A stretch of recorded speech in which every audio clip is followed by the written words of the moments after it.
Boa noite. Boa noite. Região Central tem movimento intenso poucos dias antes do Natal. A situação ao vivo das estradas para quem vai para o litoral. Em meio à crise hídrica, a presidente da Sabesp diz a funcionários que deixará o cargo. Temporal de ontem mantém nível do Cantareira estável e aumenta o do Guarapiranga. Fim do embargo americano terá luta longa, afirma presidente de Cuba. Festa no esporte. Gabriel Medina é o primeiro brasileiro campeão mundial de surf. Para comemorar os 40 anos, Teatro Macunaíma organiza a mostra com mais de 80 peças.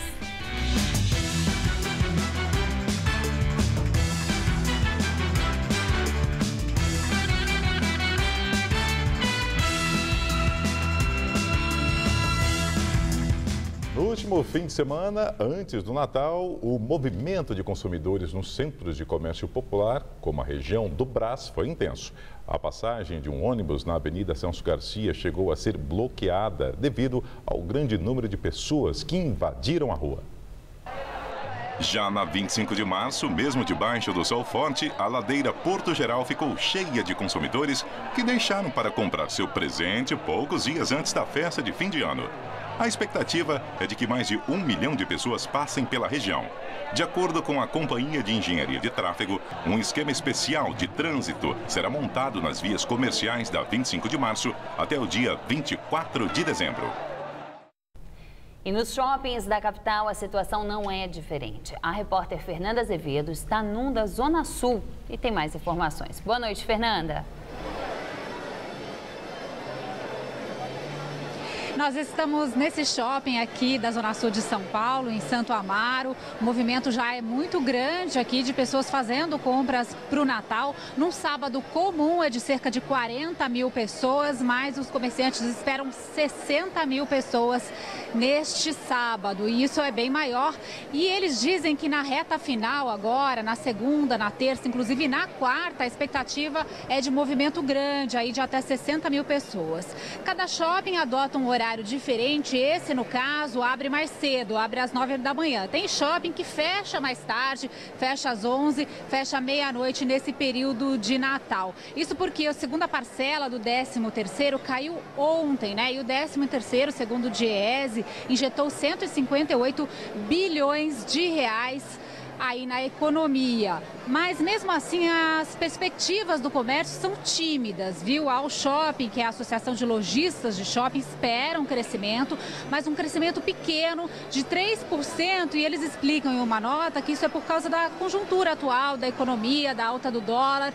Então os lojistas estão otimistas, mas um pouco menos otimistas do que em outros anos. Voltamos ao estúdio.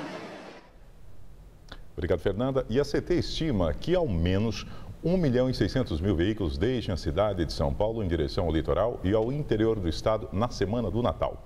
Vamos ver agora como está a situação de algumas estradas que vão para o litoral paulista. Vemos aí imagens da rodovia dos Imigrantes, na saída do túnel, no início da descida da serra, na altura do quilômetro 45. E o motorista encontra trânsito bom, sem paradas, né? É intenso, mas sem paradas. Agora, imagens da rodovia Anchieta.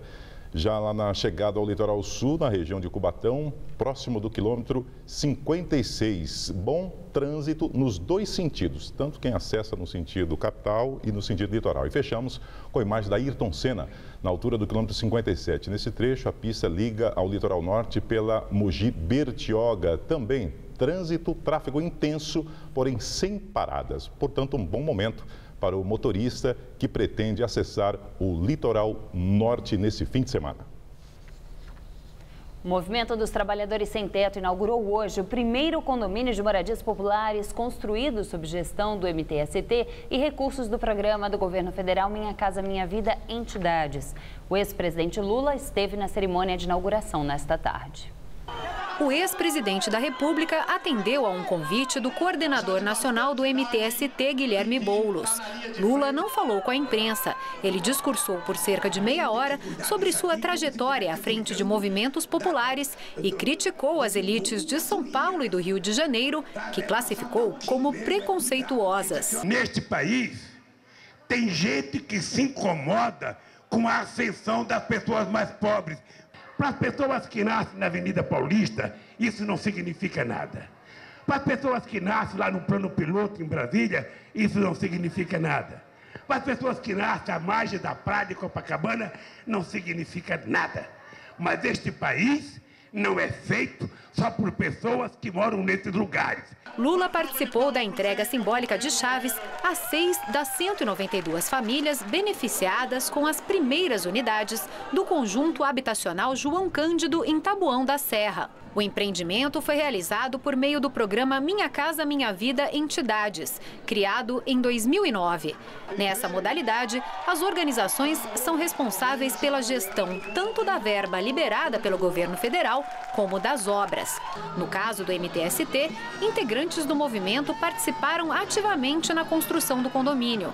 Hoje, Cristiane e os 3 filhos já vão poder dormir na casa nova. Para a gente que mora de aluguel aí, que paga R$400 de aluguel, que nem ontem mesmo essa chuva, minha casa está cheia de água. Já desmontei as minhas coisas porque eu não vejo a hora de mudar. Não podemos assim se acomodar porque a gente conseguimos a nossa moradia e deixar os outros companheiros para trás. Eu acho que agora que nós temos que ter força, boa vontade de querer ajudar os outros companheiros que vão entrar nas próximas etapas.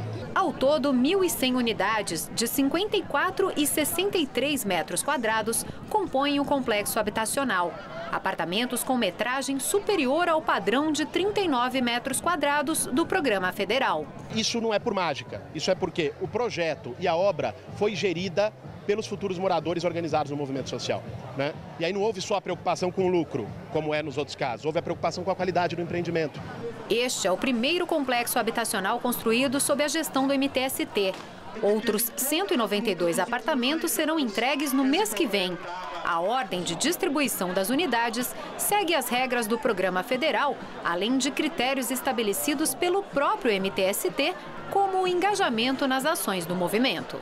Esse é um exemplo de que esse programa precisa ser fortalecido. Infelizmente, hoje ele ainda representa apenas 1,5% do total das obras do programa Minha Casa Minha Vida no país. E esse 1,5% são os melhores empreendimentos. Então, é mais do que óbvio que precisa mudar isso, precisa tirar isso da mão das construtoras. O Minha Casa Minha Vida tem que ir para a mão dos beneficiários. Na história, novo herói do esporte brasileiro. Estas são algumas das frases que estampam jornais e sites do mundo todo sobre o feito do surfista brasileiro Gabriel Medina. A imprensa internacional se rendeu ao talento do garoto de 20 anos que se tornou nesta sexta o primeiro brasileiro campeão do circuito mundial de surf. Franceses, americanos, australianos e havaianos ressaltaram o caráter histórico da conquista do surfista da praia de Maresias, litoral norte paulista. Com a manchete Medina na história, o mais influente diário esportivo francês, o L'Équipe, destacou que Medina levou o título com a mesma idade que o americano Kelly Slater conquistou a primeira das suas 11 taças do WCT. O The New York Times o chamou de novo herói do esporte brasileiro. Muitos famosos vibraram com a conquista de Medina nas redes sociais. Amigos como os jogadores Neymar, Robinho, o ex-tenista Guga e até a presidente Dilma, que publicou em sua conta no Twitter: "Parabéns ao Gabriel Medina, primeiro brasileiro campeão mundial de surf. Orgulho do Brasil. #Valeu Medina." E hoje foi o dia dos atletas mirins participarem da São Silvestrinha, versão para crianças da tradicional corrida de São Silvestre. A 31ª edição da corrida teve a participação de cerca de 600 crianças. O evento foi realizado na pista de atletismo do Centro Olímpico de Pesquisa e Treinamento, em Moema, na zona sul da capital. As crianças foram divididas em 22 categorias, de acordo com suas idades. A São Silvestrinha foi criada em 1994 para despertar o interesse dos jovens pela prática do esporte. Monotrilho da linha 15 Prata, que fica na Zona Leste, começa a funcionar todos os dias. As estações ficarão abertas das 9 da manhã às 2 da tarde. Antes, as estações Vila Prudente e Oratório, as primeiras a serem inauguradas, funcionavam apenas nos finais de semana. A ampliação do horário de funcionamento do monotrilho faz parte dos testes dos equipamentos e sistemas da linha. Além disso, também será possível fazer a transferência entre o monotrilho e a linha 2, verde, do metrô. A passagem subterrânea só poderá ser utilizada por usuários que entraram no metrô e desejam continuar a viagem no monotrilho. As duas estações foram inauguradas em agosto, após uma série de atrasos. A previsão é que toda a extensão da via esteja pronta até o final de 2016. O monotrilho da linha Prata ligará a estação Ipiranga da CPTM à cidade de Tiradentes, no extremo leste. Saiba quais são os destaques das principais revistas semanais de informação do país. Com a chamada O Amigo Americano, a revista Veja fala dos efeitos da retomada das relações diplomáticas entre os Estados Unidos e Cuba, rompidas há mais de 50 anos. A edição da revista Época também traz a reaproximação entre os dois países e comenta a participação do Papa Francisco na conciliação. Com a capa A Pressão do Natal, a revista Isto É destaca o longo período de cárcere dos executivos ligados à Operação Lava Jato. Segundo a publicação, com a chegada das festas de fim de ano, delação premiada em troca de liberdade tem sido uma opção para eles. Já a revista Carta Capital traz a manchete Retrospectiva aleatória de fatos bizarros. A publicação lista os principais acontecimentos que fizeram de 2014 o que a revista chama de um ano surreal. Veja a manchete de amanhã dos dois principais jornais de São Paulo. Folha de São Paulo.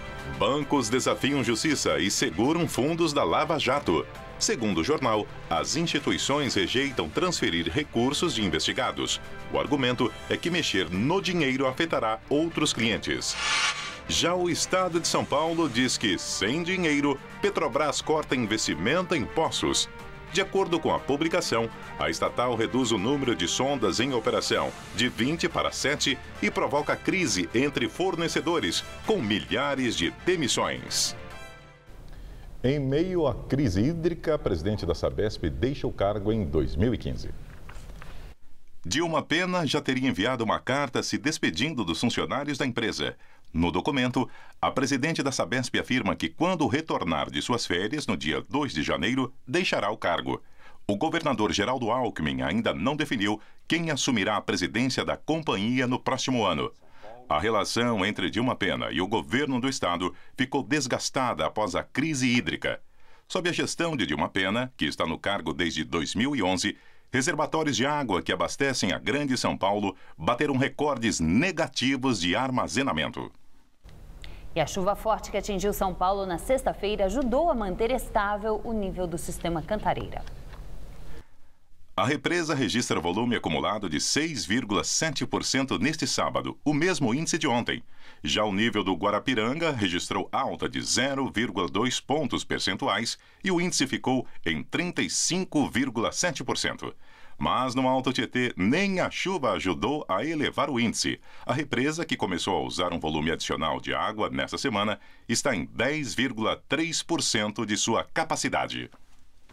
São Paulo teve um dia quente e abafado, mas apesar do dia típico de verão, a estação mais quente do ano só começa oficialmente amanhã à noite. E o primeiro dia da nova estação deve ter chuva na capital. Vamos ver em detalhes a previsão para o Brasil e o estado de São Paulo com Luciana Magalhães. Com exceção do interior do Nordeste, a chuva continua em todas as regiões brasileiras neste domingo. A chuva deve ser mais intensa no sul do país, onde o tempo fica bastante instável por causa da chegada de uma frente fria.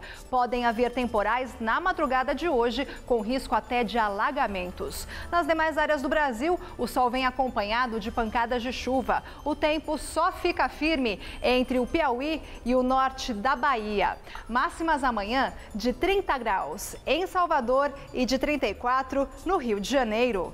Em São Paulo, instabilidades ainda influenciam o tempo. O dia fica abafado e na maior parte do interior paulista chove a qualquer momento com possibilidade de temporais. No centro-oeste, máxima de 31 graus em Votuporanga.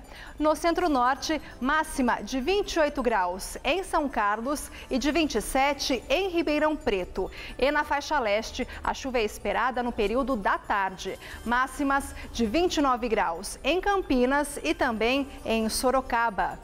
Amanhã na capital, sol entre nuvens com pancadas de chuva à tarde e à noite, máxima de 31 graus. Na segunda-feira pode chover à tarde, mas o risco de temporais aumenta à noite, máxima de 28. E na terça o dia fica chuvoso e a máxima cai para os 24 graus.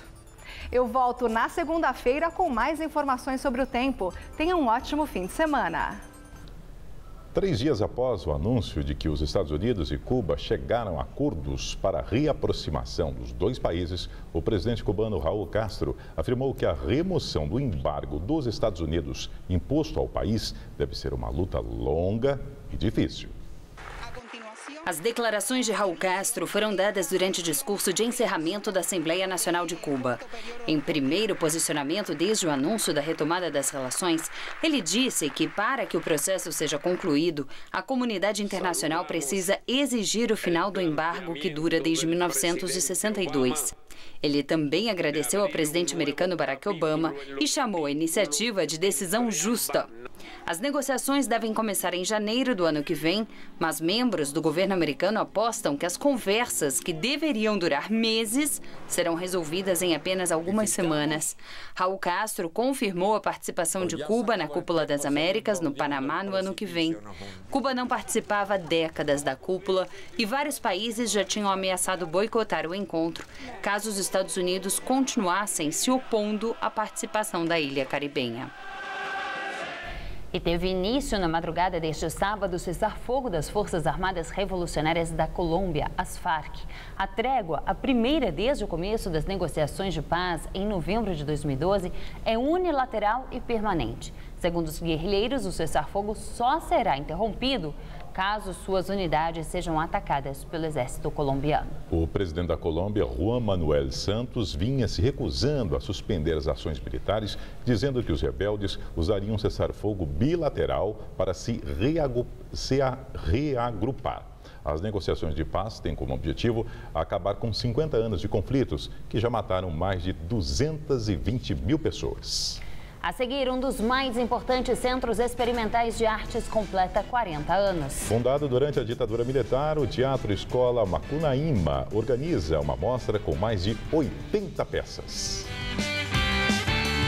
Bom roteiro, hein? Nossa, bonita essa história. Não, é tão bom a gente poder fazer uma história brasileira. Poder filmar o Brasil. Poder emocionar as pessoas com uma história assim. A gente produz praticamente mais de uma centena de filmes no Brasil, de vários gêneros diferentes. A gente tem uma diversidade cultural, cultural de cenários, de histórias. Tantos cineastas jovens surgindo com ideias completamente novas. Tá todo mundo trabalhando. Cabe, todo mundo cabe, assim. Cabe. Acho que a nossa produção só cresce. A gente sempre teve filmes lindos, mas agora é uma quantidade. Eu acho que o público consegue perceber a qualidade das produções nas diversas telas. Não é só a tela do cinema também. Tem as séries que chegam a qualquer lugar. E um espelho para que o brasileiro se conheça. A gente está vivendo um momento muito especial. Graças ao talento dos profissionais e aos investimentos do governo federal, o audiovisual brasileiro se tornou grande. Grande como os nossos sonhos, talentos e histórias. E com o seu reconhecimento vai ficar ainda maior. Audiovisual brasileiro. Grande como o Brasil. Assista, recomende, valorize o que é seu. Ancine e Governo Federal. Para você que mais do que um bom profissional quer ser um especialista, que mais do que aprendizagem busca gestão do conhecimento, que quer continuar ampliando sua capacidade crítica e reflexiva. Faça pós-graduação em comunicação na Faculdade Casper Líbero. São 4 especializações. Você escolhe as disciplinas que quer estudar e administra a duração do curso. Faculdade Casper Líbero. Inscrições abertas para pós-graduação. O Mesa deste domingo já entrou no clima de 2015. Nossos craques do Futebol Debate fazem as projeções para o novo ano, com a presença de Paulo Garcia, candidato à presidência do Timão, e José Carlos Brunoro, ex-dirigente do Verdão. Mesa Redonda, neste domingo, 9h30 da noite. Oferecimento LuxColor. Tudo que é muito bom é tão bom quanto pintar com LuxColor. Valtec, super manta líquida impermeabilizante. Antitranspirantes Dove Men Care. Protege sem irritar sua pele. Cerveja A Outra. A cerveja do bebedor fiel.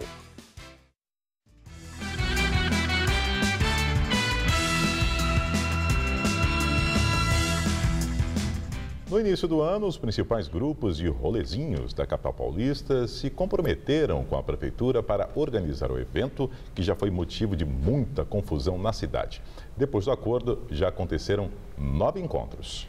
Cada edição custa R$ 70 mil para o governo municipal. Os custos são divididos entre gastos com estrutura e contratação de artistas. Hoje foi a vez dos jovens se reunirem no Grajaú, extremo da zona sul de São Paulo. Estrutura de grandes eventos. Na Praça Única da Vila Natal, no Grajaú, extremo sul de São Paulo, hoje é dia de festa. Tem policiamento, posto médico, ambulância. Hoje é dia de rolezinho da cidadania. Isso mesmo, o movimento que nasceu nos shoppings de São Paulo se organizou, virou associação e ganhou patrocínio da prefeitura da cidade. Este já é o 10º evento em periferias. O custo é de R$ 70 mil cada festa. No começo do ano era impossível descrever o movimento rolezinho, como começar, como procurar, o que fazer. E aí foi essa união de todos os jovens que organizavam os movimentos, a união de poder pegar um de cada região e transformar aqueles rolezinhos do shopping nisso daqui, ó, nessa mega estrutura. O próprio bairro abraçou o nosso projeto, os 2 braços abertos, começou a acompanhar nas redes sociais, começaram a se interessar mais a participar da associação, trouxe um retorno muito grande, quanto para a associação, quanto ao cultural para o bairro. Evandro e Matheus vieram fazer presença VIP. Juntos têm quase 30 mil seguidores em redes sociais. As festas substituíram os rolês que tanto incomodavam os shoppings. Antigamente nós só ficávamos no shopping, mas só os jovens, não tinha nenhuma obra social em volta. Nós não tínhamos apoio de ninguém. Então melhorou? Melhorou. E as fãs ainda vêm? Os fãs? Vêm. Como é que é? É bom, né? Ser reconhecido. Tira foto? Tira. Legal. Então isso não mudou pra você? Não, não mudou. Estrutura de som, iluminação, um palco profissional para os artistas que se apresentam aqui na festa do rolezinho. Com o detalhe de que muitos desses artistas são da comunidade ou de outras favelas aqui da Grande São Paulo. Muitos começam se apresentando nessa festa e depois vão fazer sucesso por aí. Com vocês, MC Negro K! Tamo junto! Ela me deixou maluco e eu fiquei apaixonado! MC Nando DK mora na Vila Natal. Já se apresenta há 4 anos em festas, mas no rolezinho ganhou destaque, além do orgulho de se apresentar para a própria comunidade. Satisfação total de vocês, tá ligado? Eu tiro o chapéu pra vocês, mano, sem maldade. Ali, olha pra câmera e canta com nós. Agora tu me ama. Só porque nós tá rico. Agora... Um dos mais importantes centros experimentais de teatro brasileiros completa 40 anos. Para celebrar a data, o Teatro Escola Macunaíma, fundado durante a ditadura militar, organiza uma mostra com mais de 80 peças. No palco, jovens atores encenam o texto de Nelson Rodrigues. Minha filha vai morrer de gente. Interpretar Senhora dos Afogados é um desafio, mesmo para eles, que já estão concluindo o curso. A escola do Teatro Macunaíma nasceu no sobrado onde viveu Mário de Andrade, autor do importante romance modernista que emprestou o nome à escola. Eram tempos difíceis, 1974, época da censura da ditadura militar. A escola, nesta época, era um local onde podia-se dizer o que se pensava, o que se sentia diante do que estava acontecendo no Brasil. Luciano assumiu a escola no lugar do pai, que morreu em 2010. Nissim Castiel, de aluno, acabou virando o dono do Macunaíma, que hoje ocupa este prédio na Barra Funda. Nissim dirigiu a escola durante 30 anos e transformou o ensino. A escola foi procurar um método, para beber desse método. E o Nissim, graças a Deus, sabiamente, ele fez uma escolha assim, a mais sábia, que foi escolher o método de ações físicas de Stanislavski, que é um teórico russo, que até então nós utilizamos e vemos estudando e se aprofundando dentro desse... Mas com adaptações. Com adaptações que são necessárias. Por que são necessárias? Ele é um método vivo. A verdade de hoje não vai ser a verdade daqui a um ano. Nessas 4 décadas, 30 mil alunos passaram pelos palcos da escola. E diferente de outros cursos de atores, o do Teatro Macunaíma não adota um método de seleção para escolher quem pode ou não se matricular. Eu não posso e não tenho o direito de tirar o sonho de ninguém. O mercado vai selecionar naturalmente. O mundo vai selecionar naturalmente. Emprego, ele diz que tem. Antigamente, nós tínhamos em torno de 40 a 50 espetáculos acontecendo ao mesmo tempo em São Paulo. Hoje a gente tem 250. No Macunaíma, o curso de formação de atores pode durar de 2 até 4 anos e meio e exige dedicação. Qualquer um pode se aventurar, né? Nós acreditamos que na formação do ator, mais de 95% é transpiração. Então, a gente tem que exercitar, exercitar, exercitar, estudar, estudar, estudar.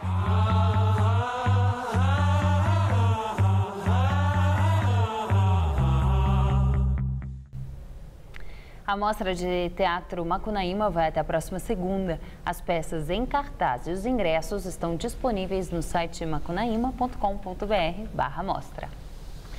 E a edição de hoje pode ser vista daqui a pouco no site tvgazeta.com.br/Jornal da Gazeta. Mais notícias no Jornal de segunda-feira. Uma boa noite para você. Às 7 da noite. Nós voltaremos na segunda, às 19 horas e também às 10 da noite com o Jornal da Gazeta, edição das 10. Uma boa noite para você e um bom fim de semana. Amanhã, 9h30 da noite, confira um balanço do ano no futebol brasileiro no Mesa Redonda. Assista agora, Gazeta Imóveis.